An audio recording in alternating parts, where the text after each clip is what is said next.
Assalamualaikum warahmatullahi wabarakatuh. Dearest ladies and gentlemen, it is my honor to be here with you to recite Hadith 5971 from Sahih Al-Bukhari, entitled The Right of Good Company Belongs to the Mother.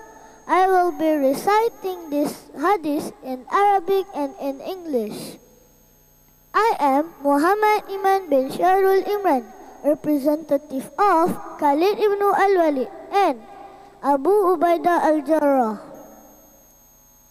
An Abi Hurairah radhiyallahu anhu qala ja'a rajulun illa Nabi sallallahu alaihi wasallam faqala ya Rasulullah man ahaqun nasi bihusni sahabati qala ummuka qala summa man qala ummuka qala summa man qala ummuka qala summa man qala abuka. Abu Hurairah radhiyallahu anhu, may Allah be pleased with him, reported that a man came to the Prophet sallallahu alaihi wasallam and asked, O Messenger of Allah, who most deserve of my good company? He replied, your mother.